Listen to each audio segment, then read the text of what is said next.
Welcome, Chris Reus-Smit, professor at Queensland University of Queensland, one of the distinguished scholars of international relations. It's a pleasure always listening to Chris at ISA and different conferences. He has several works, two of them that are most relevant for our conversation. The first one is on cultural diversity, and the second one is on culture and order in world politics, which is a co-edited volume, just came out, I believe. And what impressed me is that you're one of the few scholars, Western scholars in particular, looking at culture as a subject matter, and then other cultures that are of interest to our general audience in particular. What is the key argument you're making, especially in terms of the role of culture in international politics? Is it that important? You know, some people say it is epiphenomena or not as important as structure, but clearly you found it a lot more interesting. So I think that the project that I'm working on now, and the second volume, importantly, was a work that I collaborated with Andrew Phillips on, and it's very much a joint project. And what we were trying to do in that volume, and what I'm trying to do in the first volume, and then eventually in the third volume, is to try and shift the debate within international relations about the impact that culture has on international order. Because this is a subject of great relevance today. It's something that comes up particularly around the rise of China and the rise of India. And generally the debate occurs between kind of two poles. Yes. So on the one hand you have what I call culturalists. And this is a tradition that goes a long way back in international relations, and I think it's actually the dominant tradition at the moment, which is a position that says international orders grow out of unitary cultural contexts. They require those sort of thick cultural contexts to provide the normative foundations of international orders, to shape the nature of the institutional practices in an international order. And from that perspective, when you get heightened cultural diversity, you get a weakening of international order, right? A fragmenting of those foundations. Centrifugal forces. Right, and that's a position that of course Samuel Huntington was famous for that. But actually, I think this has a much longer history. It's a very strong tradition within the English school, but you also find it in other schools of thought as well. And you see it very strongly in policy debates now. And of course, this is the worry about the rise of China, is that China will fragment or undermine the normative and cultural foundations of the order. Now, that position is countered by what I would call an institutionalist position, which is one that says, don't worry about cultural diversity, we solved that problem back at the Peace of Westphalia and the Wars of Religion, and we invented things like the institution of sovereignty and the associated institutions of non-intervention and self-determination, and that these institutions are ideally suited for managing a world of culturally different states. And then you get a kind of an added version of that, which is the kind of liberal institutionalist version, the John Eikenberry version, that says that liberal institutions that are open and rules-based can accommodate all states, providing they're willing to play by the rules of the game. So the liberal game. The liberal game. Now, those arguments struck me as deeply problematic, both of those positions. The first position, the culturalist position, seems to be strikingly at odds with everything that anthropologists and sociologists and cultural studies scholars, historians, lawyers have been telling us about the nature of culture. And the dominant view, at least for 30 years within those fields, is that culture is not a unified thing. Culture is always heterogeneous, highly variegated, often deeply contradictory, not neatly bounded, highly interpenetrated.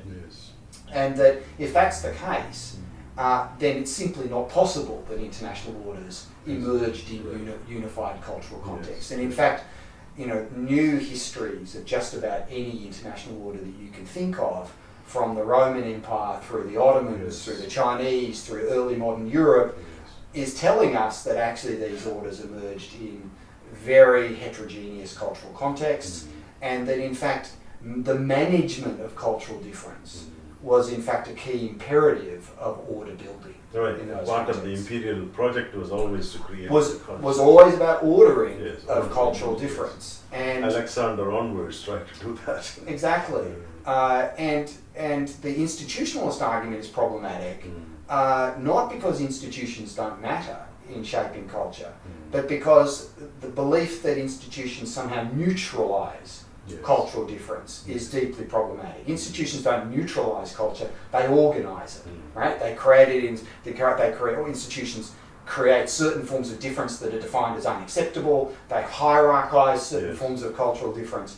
So institutions are important, but for the way in which they order cultural difference, not for the way they neutralise cultural difference. They don't take out cultural issues. No. So that's actually, it's an interesting point, but comparative politics, our cognate discipline, tends to look down upon culture. Once upon a time, culture was very important. Yes. They think culture is not as important, it looks structures Right. and political institutions. So I think one of the problems with the way in which people have tried to think about culture, and that I've tried to get around or to move beyond, is that people have tried to think about culture as a cause.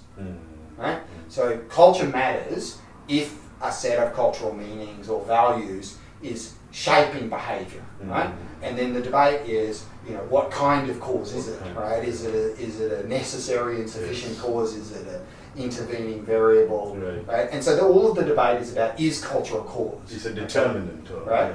And I think that's the wrong way to think about it. And I think that if you instead, particularly if you're trying to think about how culture relates to international order, a better starting point is to say, not how culture creates order or constitutes order, but rather how the very fact of cultural heterogeneity creates certain imperatives and incentives for the construction of orders. So if you think about, I want to think about cultural difference and heterogeneity as like a structural condition, right? That just as actors have to deal with unequal material resources, right? They also deal with constructing political orders, legitimate political orders in diverse cultural contexts that they then have to choreograph and order and shape and construct and tailor in particular ways.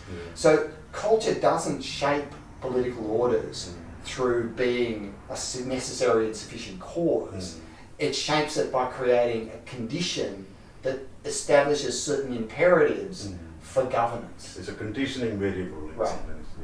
So that actually is interesting, but one thing is that you notice cultures existed all the time and regional systems, but the standard realist response is they all want power, they all want dominance, they are all looking for status. We can narrow it down to a set of variables that may be more interesting in terms of understanding rather than going to culture. But that is a very narrow view of, I think, realism. And also one of the points that many realists say is states seek the advancement of power, dominance and all this. But it doesn't give us a good understanding, and your work is, when you read it, the richness of it was very impressive, let's say so. So I think a lot of this comes down to a fundamental difference in how you see international relations and how you see international order. Right. So for me, the central, what is the essence of international relations is the shifting configurations of political authority over time, and the human and environmental consequences of that. Now, and related to that, I think about international orders as, and this is the language I use, as systemic configurations of political authority. Right? And I actually don't think that states spend most of their time competing for raw power. I think much more of what goes on in international politics are struggles over political authority. Right? And as soon as you think, and in fact, just about any issue, right? I've just, in fact, written the new Oxford very short introduction to international relations, in which I make this case for a focus on the handbook, political authority. No, the little The little, this is the China one, but I've done the international relations one. Okay. And if just about any issue you look at now is, in fact, is about a struggle over political authority. Right?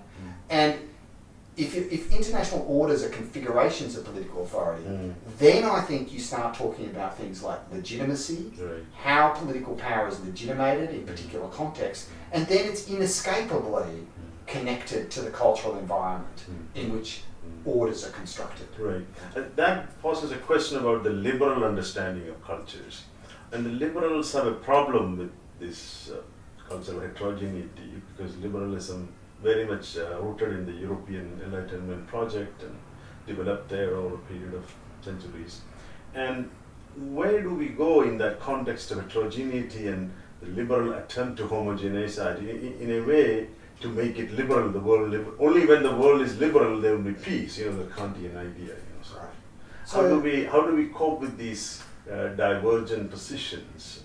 So, of course, there's a tension within liberalism. So, by one strand of liberal thought, liberalism is in fact a philosophy of difference. Yes. Right? So it's a philosophy that says there is no single conception of the good. Right? And so, in a world where we have no single conception of the good, we need institutions that enable people to live together. Yes. Right? Now, of course, that's usually cast in the language of interests. Right? Individuals have different interests. Okay, but that can also be a conception of a world in which people share different cultural values, have different cultural values, and that a liberal society is one that, in fact, allows people who have different cultural values, multiculturalism, right? Multiculturalism to be able to, but.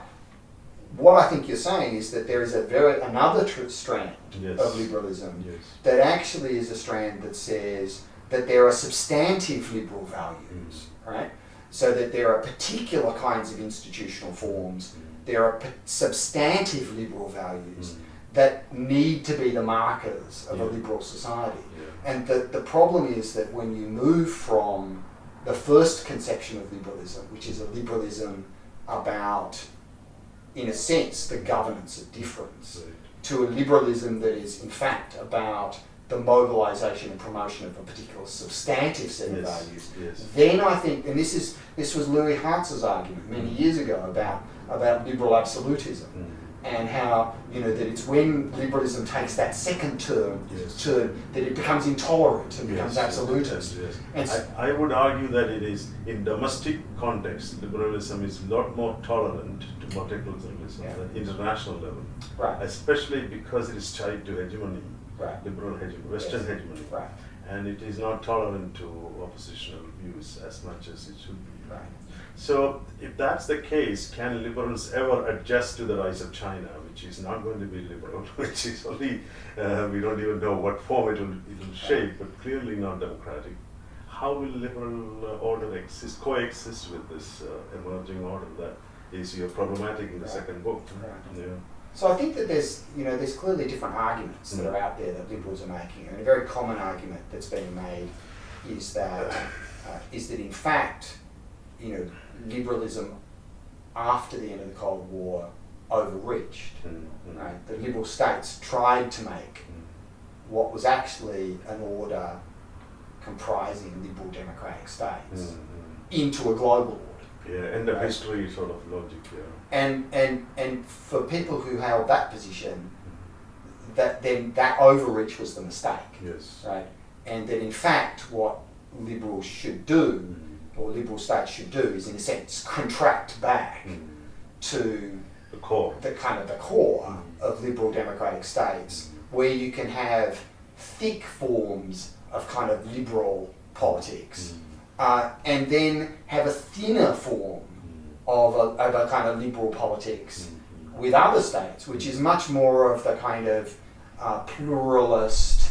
We live together under the rule of law. We respect. We trade. We respect each other's sovereignty. We minimise. We could probably have quite strong conventions of collective security. Peace through law. But what we do is that, and you might even be able to promote human rights, but allow human rights to be promoted through kind of diplomatic institution and processes rather than through much more interventionary processes. Because it creates reactive nationalism in some Right. places. So I think that I have some sympathy with that argument. My problem with that argument is that it's too state-centric, and that there is a view, and if there is a view out there that the liberal international order was a kind of house that Washington built after 1945, and that and that too, it's not very always consistent. Sometimes it was liberal, sometimes it was not. Very illiberal, right? And I think the story of the liberal international order is a story that has many more dimensions and that is the product of many more hands. Yes. Global in many senses. Right. I've written, I did a book in 2013 on individual rights and the making of the international system. And my argument there was that the human rights regime of the post-1945 period was very much the product of post-colonial states. It was not a product of Western states. Yeah, we were talking about Ambedkar in our conversation yesterday. But even down to the negotiation of the key instruments. It's the case that if you had relied on Western states, then you would have ended up with human rights covenants that had federal state clauses embedded in them that allowed them not to have, absolved them of having to apply human rights within their own state jurisdictions. There would have been a colonial state clause that meant that they didn't have to apply them within their colonies. And it trusteeship system. And it was a post-colonial states that actually universalized human rights, right, and made them genuinely applicable. And some of them to all accepted humans. willingly. It's not like coerced. Well, no, exactly, and in fact, they were, post-colonial states like India, for example, were leading proponents of the priority of civil and political rights over social and economic rights. It's completely the opposite of the way the story is told. Because the Constitution gives a lot more ascendancy to those. Exactly. And the separation of the human rights into the two covenants was actually something that India supported, not because it favoured through the standard explanation, because it favoured social and economic rights over civil and political rights, but because the Indian Constitution had already, the designers of the Indian Constitution had already made a decision that these were different kinds of rights. That civil and political rights were justiciable, right, in courts, whereas social and economic rights were not. No, right? it's not easy to implement. Exactly. So you have written on legitimacy and culture and legitimation challenge. How do legitimacy-seeking actors overcome this because they can bring counter-legitimation strategies? Socialization problem arises. So liberalism is a powerful legitimation builder for the West. Why would West abandon it? Because without that legitimacy attached to liberal values, liberal system, what has got the West got? The West has got money, I guess, but more than that, the West legitimacy is in its liberal order, isn't it?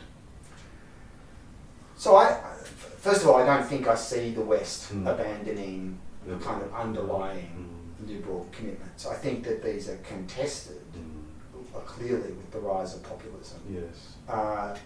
But even populism is, a lot of the discourse of populism is played out within the terms of a particular kind of democratic debate. That's true. And so there is a contestation within liberalism about what things like democracy, the rights of individuals, the rule of law, the role of courts, minority rights, what these all mean. And these have been heavily contested areas. We forget that it's, 1967 is the Civil Rights Bill in the US. Right? Is that, we imagine these as kind of perfect liberal polities. I mean, Australia itself, it's 66 that Indigenous peoples get recognised as citizens of the Constitution. What kind of liberal polities were we before these moments? And these are still unresolved issues. So liberalism is an ongoing project, and it advances through struggle. Yes, ups and downs. And ups and downs. It's not that there was a moment of creation of a liberal polity, and then everything was set in place, and now we're in a moment of crisis. Yes. It's, we can look back through our very recent history and see the contended nature of many of the elements of liberal democracy. But one thing though, liberals always had good leaders to come out and show the values. What is missing today is the leadership, I think, to some extent. Well, again, I think one of the things here is, where do we look for leadership? Where do we look for the agency in this story? So, yes, I despair. I look at the Australian Parliament and I just despair at the kind of level of discourse and and it's very easy to say, well, the giants of the past are missing, and these just all look like midgets. These are just less. These are not, the same caliber of leaders.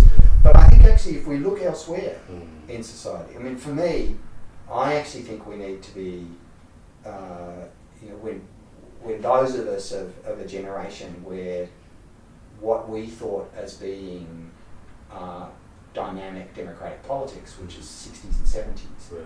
And I think now we need to be looking at things like Extinction Rebellion and places like that, where we see young people, but not only young people, are really developing new kinds of politics. Social movements. New kinds of social movements, new kinds of agency that are reimagining what politics is. And I think we have to broaden our view to think about, well, and frankly, it's been through what I would call subaltern forms of agency that some of the most important transformations in our societies have happened. They're using social media, naming and shaming, and that strategies. Me Too. New forms of mobilisation, new ways of articulating values, and I think this is what we need to understand. Yes. So I want to bring to the notion of global IR that has been in our lingo for a while, and you represent at least one element of it. Where do you see that prospects of a global IR developing in our discipline? Our discipline is still not completely sure whether, even at ISA, we know there's panels and after panels, but how do we develop a truly global IR, given that IR is very Western dominated, and still, the places where it is taught seriously are unfortunately or fortunately the West. Right. So for me, I come at this question from a simple observation, from this issue from a simple observation. And it's an observation that runs against the standard way in which international relations is taught and understood. I mean, you would have been the same as me. When we started learning international relations, we learnt about international relations as about relations between external states, and we learnt that story as being, it had a very long history, and maybe the origins were Westphalia, but that's a long time in the past. Yes. And then what we did was that we studied what Martin White called patterns of recurrence and repetition. Selected ones, not all. Not all. But this was a story of a world of sovereign states. And that, for a long time, that struck me as just a nonsense undergirding our field.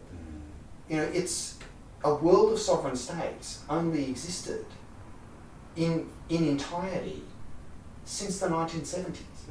Right? There was no universal system of sovereign states prior to the 1970s. Prior to that, for 400 years, you had a world where there was a small group of sovereign states that were nested in a network and system of empires. Most people lived in empires, not in sovereign states, and most sovereign states were also simultaneously imperial powers.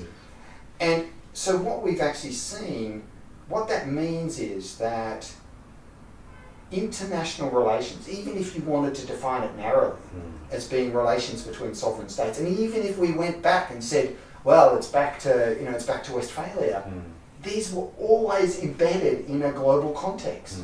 That was a context of empire. It was also much more than that. It was a context of global transactions. There were much earlier waves of globalization that other scholars have documented in great detail. that the West was not a product of its own endogenous processes. It was very much influenced by exogenous forces and by interactions. Now, as soon as you... There's a book called The Eastern Origins of Western It's Civilization. John Hobson's book. Yes. But as soon as you recognise that as a fact, Yeah. that a world of sovereign states is a new thing, and that actually, prior to that, that world of sovereign states was a parochial world, right, embedded in empires, The European Empire. then you can't, then the move to global IR just flows from that, That's true. right? You can't think about IR in any other way once you've recognised that fact. So for me, that's how I come to it.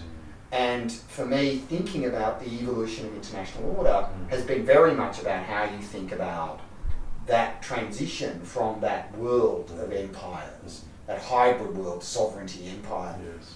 to a world of universal sovereignty and what that means. Now, of course, there are other dimensions to the global IR project. The other, an important part of that project is not just retelling the empirics of IR from a sort of global perspective, but also the sort of epistemics of the field. That the idea that our theories have been Western, they're based on a very narrow set of human experiences and historical records.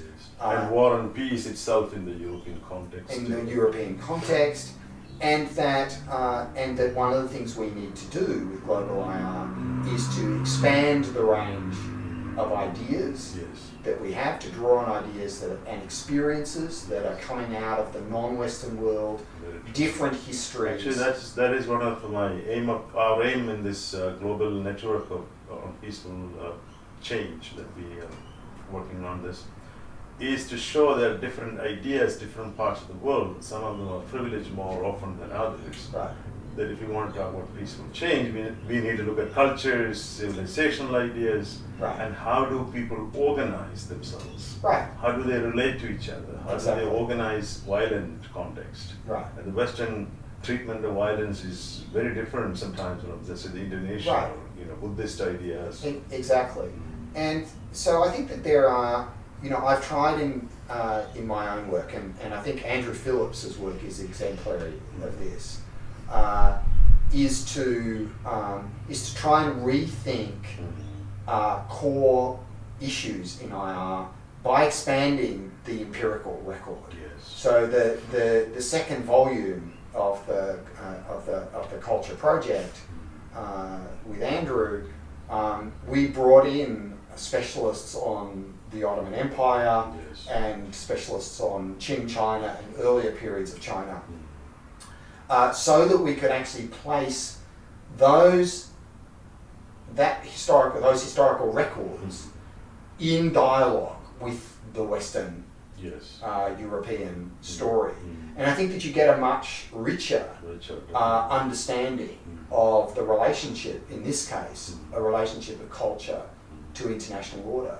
And the work that Andrew Phillips did with Jason Sharman on the Indian Ocean region, where I think they've really successfully problematized the kind of core assumptions that we had in IR about the relationship between interaction and isomorphic developments. So the standard arguments were, if you have a high interaction, you get like units, right? Whereas their show, actually, the Indian Ocean region for 500 years had high interaction but great diversity of polities, and they explained why that's the case. And these are really good examples of being able to step out of the European empirical record and really problematize our assumptions. I think, though, that there is another area that is harder and tougher, and that's the question of bringing ideas and theories that might come out of a non-Western context and placing them in dialogue with Western thought, because it's especially in a positivist way. Especially in a positivist way, but it also raises questions about that I think we haven't grappled with as a field, which are difficult questions. And these are questions about, well, there's clearly an ethical issue involved there, that we want ethically and normatively to bring in as many voices as possible. But if we want to go beyond that, and we want to actually think about the value of theories, Yes. then we have to have some criteria by which we judge the value of theories. Now, of course, the standard criteria that have been used in the field are we judge the value of a theory on its heuristic power. Yes. Right? So, are we to engage non-Western theories and Western theories on the basis of their relative heuristic power, or should we be thinking about it in a different way? In that context, where it Right. yeah. My own view is that we can really productively only think about these things in relation to specific questions. We can't. There are no answers. We can't arrive at answers to these in the abstract. Right. We need to say, well, this is the particular problematic we want to understand. What are the ideas that can help us to understand that, and do it in relationship to that? But I think there are some gnarly questions here that we need to address. Right. That I think it's not sufficient to say we need to just bring more and more voices in. So finally, what is your new project? You are writing a third volume on the subject, and what is the content or particular idea you want to highlight there? So what I want to do in the third book is, and the third book is another monograph like the first one, is to, in a sense, bring the whole argument through to the 19th and 21st, through 19th to 21st century. Okay. And what I want to do is to try and understand what I see as a revolution in the organisation of culture globally. So if you take the middle of the 19th century, the way in which sort of politics and culture was governed was on the basis of a explicitly hierarchical and exclusionary set of principles. Right. So we had a set of civilizational ideas that were used to justify the organisation of the world under European tutelage into a framework of empires.